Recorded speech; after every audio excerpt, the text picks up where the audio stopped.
Allô. Bismillahirrahmanirrahim. En attendant que tout le monde se connecte et en attendant 9h30, je tenais à vous souhaiter la bienvenue dans cette séance qui concerne notre cours de douleur thoracique.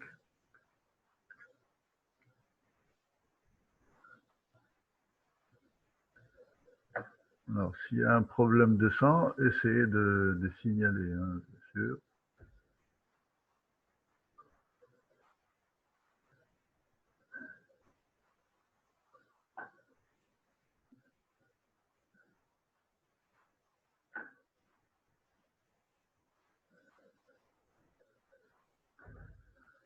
Alors, s'il n'y a pas de problème, on a 53 participants.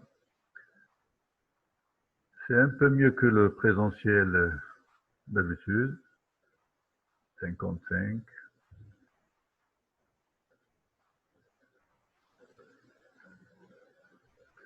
Très bien, il est 9h30. On va commencer notre conférence qui concerne les douleurs thoraciques. Alors, comme plan, ça sera un plan classique et ça concerne une introduction, une problématique qui essaiera de cerner le problème de l'origine de la douleur thoracique et son pronostic. Une démarche diagnostique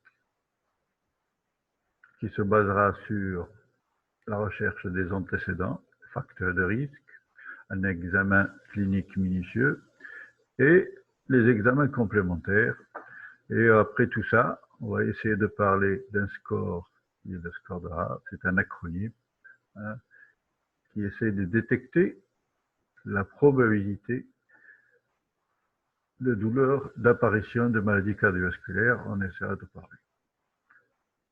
Deuxièmement, ce sera une orientation diagnostique, soit vers une pathologie organique, soit vers une pathologie anorganique, mais on se basera surtout sur la pathologie organique, surtout le syndrome coronarien aigu, la dissection aortique et l'embolie pulmonaire.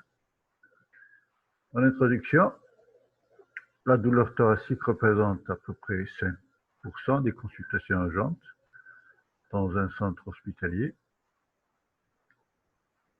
Toutes les pathologies peuvent engendrer des douleurs thoraciques et on va étudier toutes les douleurs thoraciques à part les traumatismes. L'étiologie de la douleur thoracique est difficile à établir en raison de tableaux cliniques souvent atypiques et de moyens diagnostiques limités. Parfois, la douleur thoracique est bénigne, mais elle peut traduire une infection potentiellement mortelle qui impose une prise en charge rapide et adéquate.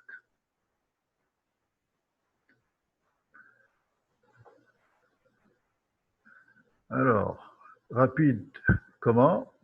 Parce que le délai entre le début des symptômes et l'instauration des traitements spécifiques joue un rôle capital dans le pronostic de toutes les causes. Par exemple, dans les infarctus du myocarde, 60% des décès surviennent en préhospitalier, ce qui nous mène vers un diagnostic qui doit être très rapide pour éviter toute complication. Le diagnostic doit être adéquat. Pourquoi? Si le médecin, dès l'appel téléphonique, ne parvient pas à écarter une urgence, il devra privilégier avec prudence et hospitaliser le patient, surtout en présence de signes d'alarme. L'analyse des données cliniques est primordiale et doit précéder toute décision pratique d'examen paraclinique. On enchaîne par problématique et le pronostic, bien sûr. Pourquoi? Parce que la douleur thoracique a plusieurs origines. Bien sûr, le thorax est innervé par plusieurs nerfs. Ce qui fait mal dans le thorax, c'est la plèvre, ce n'est pas le poumon lui-même. Et il y a un autre problème, c'est que l'innervation d'une partie des organes intrathoraciques est responsable de la même manière que l'innervation d'autres organes extrathoraciques, que ce soit système sympathique, spinal ou parasympathique. Deuxièmement, en ce qui concerne le pronostic. Pourquoi? Parce que le diagnostic est assez difficile. On va vous énumérer deux séries ou deux études, l'une européenne et l'autre africaine. Pour ce qui est de l'étude européenne qui concerne 1212 douleurs thoraciques dont l'âge est supérieur à 35 ans, faite par 74 médecins généralistes, la prévalence de la douleur thoracique a été de 0,7% et ça confirme que ce n'est pas fréquent dans une consultation généraliste. Mais la paroi thoracique, les douleurs de la paroi thoracique concernent 46% des cas, 11% pour les ganglions instables, les douleurs psychogènes 9,5%. Ce qui nous intéresse, c'est le dernier chiffre, c'est-à-dire le syndrome coronarien aigu qui concerne 3,6%. C'est ce que doit le médecin détecter le plus vite possible de façon la plus adéquate.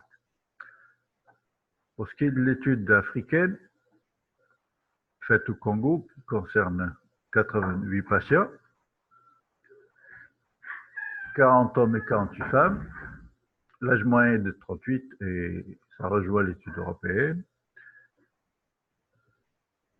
Les maladies bronchopulmonaires sont trouvées dans 60% des cas, les maladies gastro-œsophagiennes dans 18% des cas, et tout ce qui est maladie cardiovasculaire, 11% des cas, n'est pas très loin de l'étude européenne.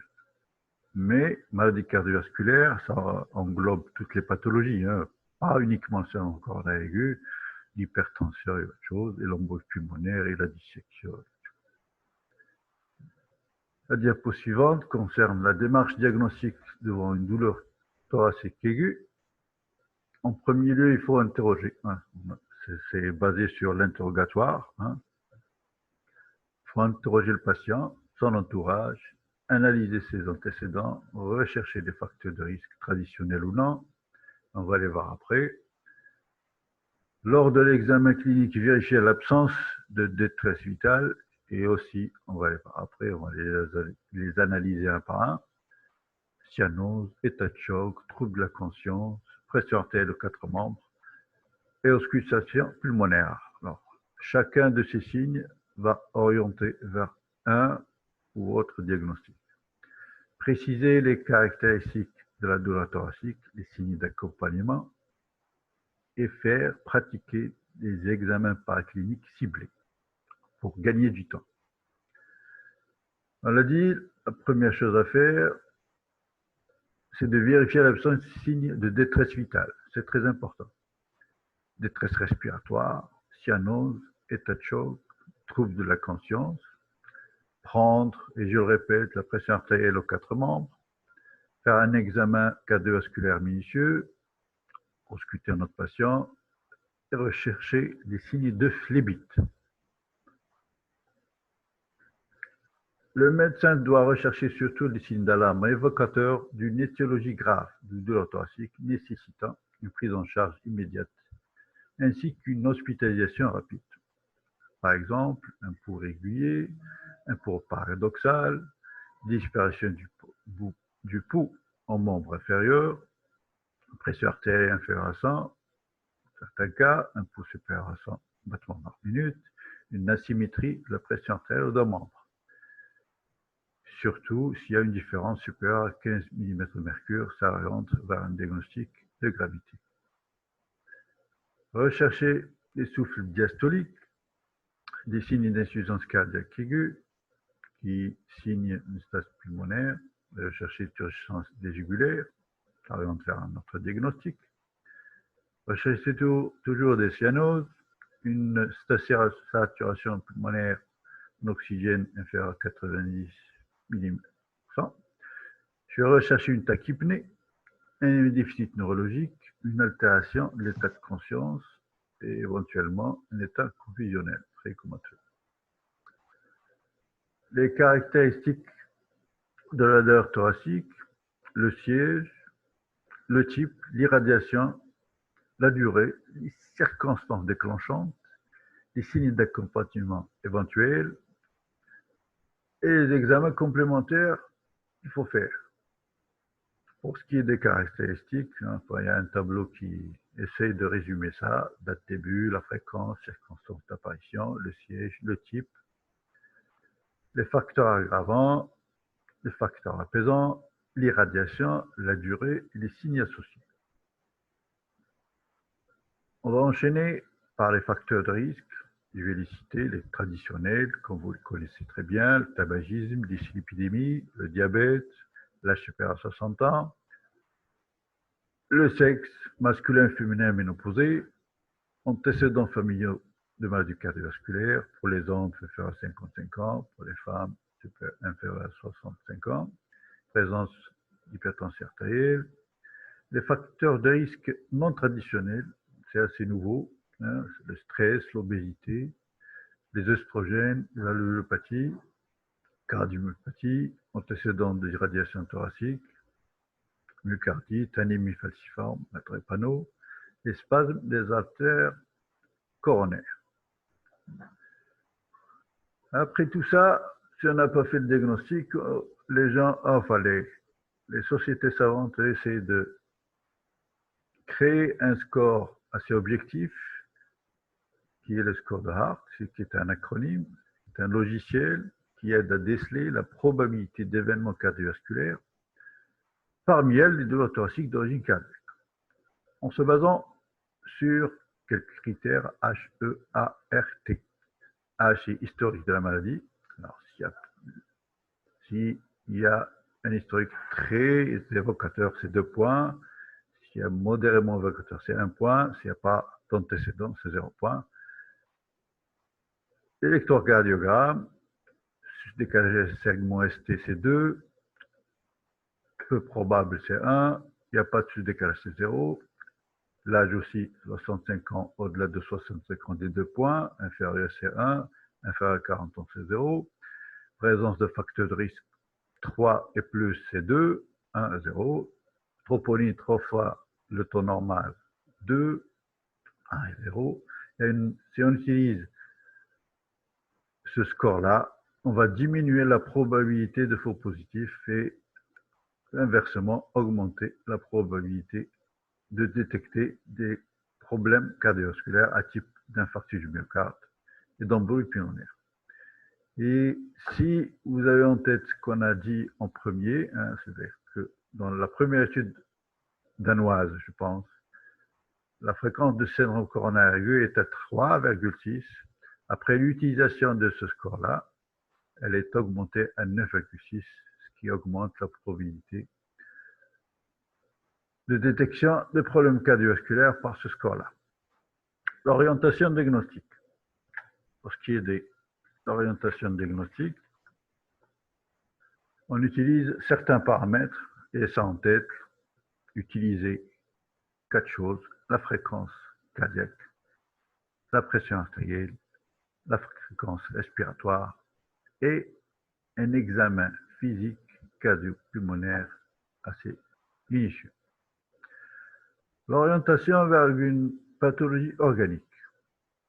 La première et celle qu'on craint tous, c'est les douleurs thoraciques, c'est le syndrome coronarien aigu. Douleurs thoraciques, surtout survenues chez un sujet au-delà de 40 ans avec des facteurs risques. Il faut y penser en premier. L'expression physiopathologique, alors, c'est un phénomène athérothrombotique en regard d'une plaque d'athérome rompue. Elle est classée actuellement en 2. C'est l'estémie et l'instémie, sus décalage segment ST, et non-élévation du segment ST. Ce schéma-là essaye de résumer un petit peu tout ce qui est évolution du syndrome coronaire aigu. Alors, s'il y a une occlusion totale, vous aurez une nécrose transmurale, vous aurez un susdécalage segment-ST, une surélévation du segment ST, avec une dépression du segment ST.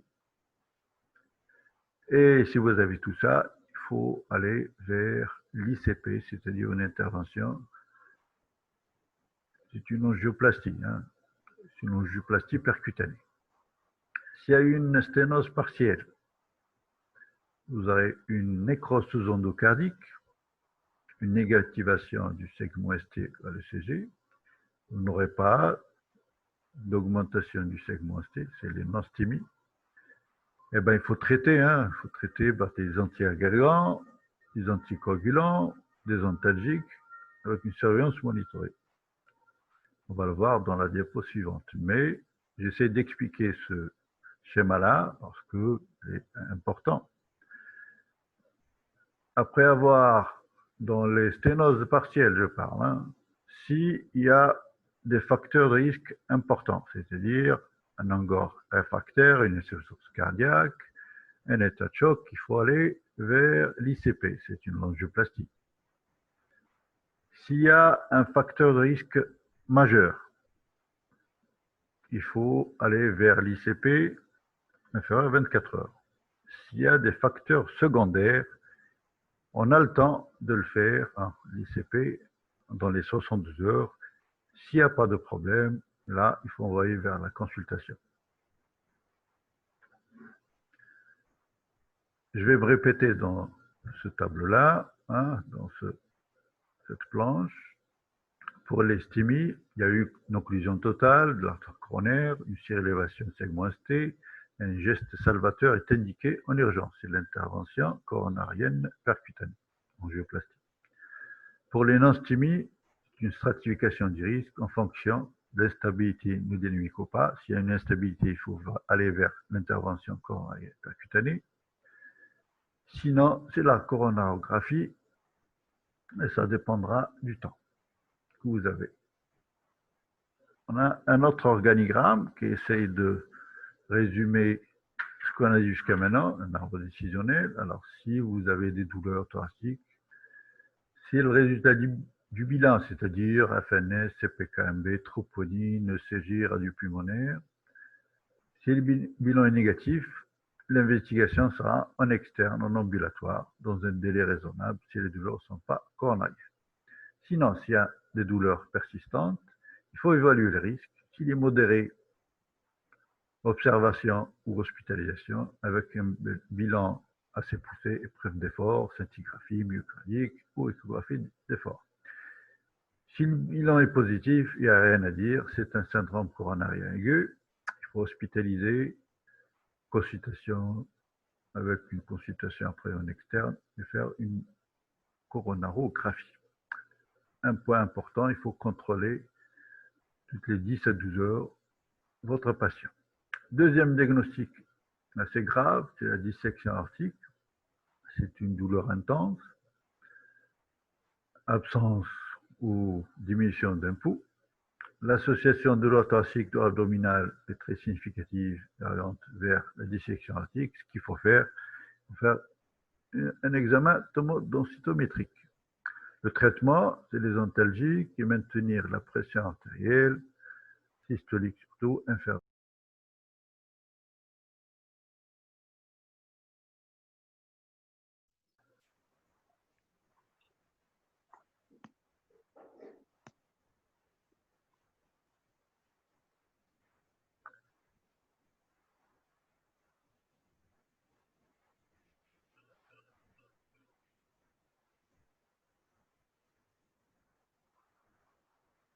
Alors, j'espère que le problème est résolu. Vous me dites s'il n'y a pas de sang.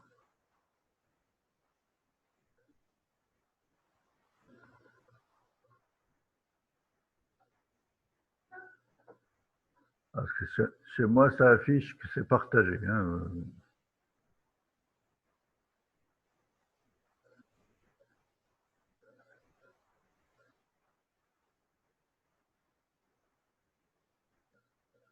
Alors, s'il vous plaît,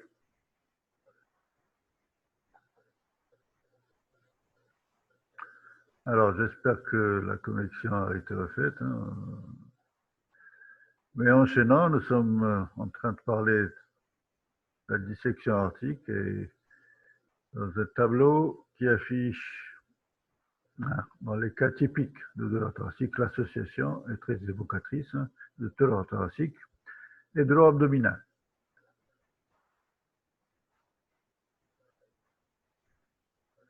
Le traitement est médical pour la majorité des cas, avec sédation antalgique majeure, sédation benzodiazépine, bien sûr, des hypotensions.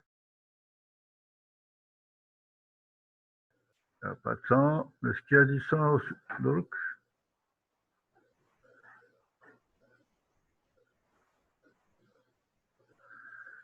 S'il vous plaît, est-ce que quelqu'un peut me dire s'il y a du sang? Parce que chez moi, c'est positif. Hein. Oui, on vous entend. Ah, très bien. N'ayez pas peur parce qu'il y a des cas cliniques vers la fin. On essaiera de rattraper. Il y a de l'image, elle existe ou pas? Non, pas d'image.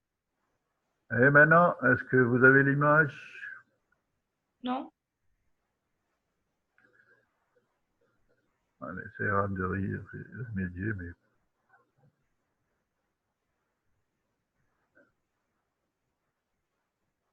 partager l'image. Partager. Est-ce que l'image est là ou pas? Non. Pas encore.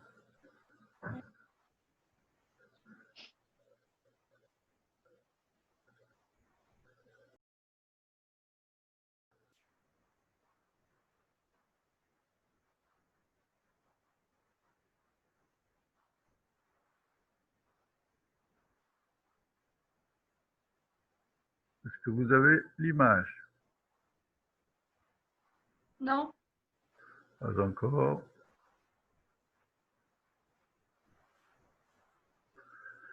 Vous n'avez pas eu d'image dès le début ou la trace sur notre? Non, juste maintenant. Vous aviez l'image avant? Oui. Eh ben, je ne sais pas qu'est-ce qu'il y a eu. Mazet, Oui, Non, pas encore. pas encore. Vous êtes arrivé où? Jusqu'à la dissection aortique ou là jusqu'à quel? Oui, la fin de dissection aortique. Disons que vous avez le cours, vous l'avez. Oui. Alors, vous l'avez, vous essayez de suivre parce que vous l'avez téléchargé de la plateforme de l'université. Est-ce que c'est bon? Vous l'avez déjà? On peut utiliser Oui. le sang et ben ne pas utiliser. Vous avez le cours, vous essayez de suivre. Alors, nous sommes arrivés à la diapo numéro 27. 27. Essayez de suivre sur votre PC le cours si vous l'avez. Vous avez la page 27. Si vous avez un problème, vous essayez d'écrire la question, j'y répondrai parce que l'audio, ça passe, mais apparemment l'image, non. Docteur, c'est bon, tout est réglé. Tout est réglé On a l'image. parce que chez moi, c'est en pause. Vous avez l'image et le son. Oui, Oui. C'est la diapo 27. Oui. Eh ben, on peut continuer. Bon, enfin, on enchaîne vers l'embolie pulmonaire. Si ça marche, c'est bien. Hein. C'est vers chez moi. C'est très bien. Alors, c'est l'embolie pulmonaire. Alors, on va essayer d'être rapide parce qu'on ne reste pas assez de temps pour les questions. Alors, c'est une obstruction d'une artère pulmonaire. Voilà, typiquement, vous avez l'association dyspnée à type de tachypnée et de douleur pleuritique. Alors, physiopathologiquement parlant, c'est l'expression clinique d'une augmentation brutale de la post-charge du VD et une augmentation de l'espacement alvéolaire. C'est assez barbant, mais c'est de la physiopathie. Si vous avez une suspicion d'embolie pulmonaire, il faut quoi faire? Il faut faire des dédimères, gazométrie et surtout un angioscan. Mais pour en arriver là, il faut passer par certaines étapes. Les symptômes et les signes cliniques d'embolie pulmonaire sont très variables et aspécifiques, et on va le voir dans le tableau suivant. C'est assez déroutant comme diagnostic. La dyspnée est le symptôme le plus fréquent, au-delà de 70%. La douleur est respirodépendante. Il y a de la toux. Allô, allô. Allô. Apparemment, le son est bon. Oui, Et la connexion est à part. C'est indépendante de notre souhait. Est-ce que l'image, vous l'avez?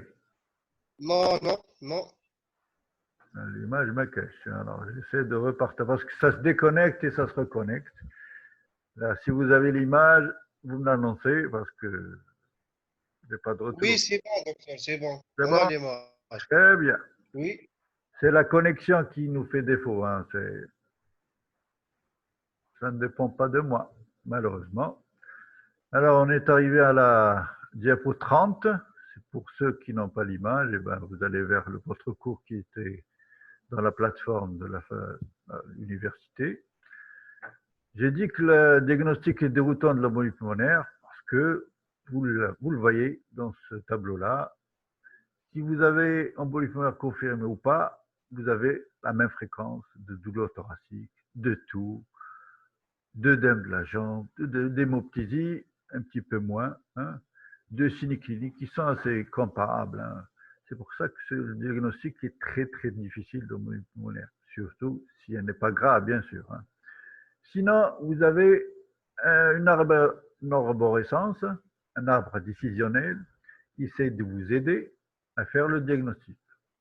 S'il y a insuffisante embolie pulmonaire, vous dosez des dimères. S'ils sont inférieurs à 500 microgrammes par litre, il n'y a pas d'embolie.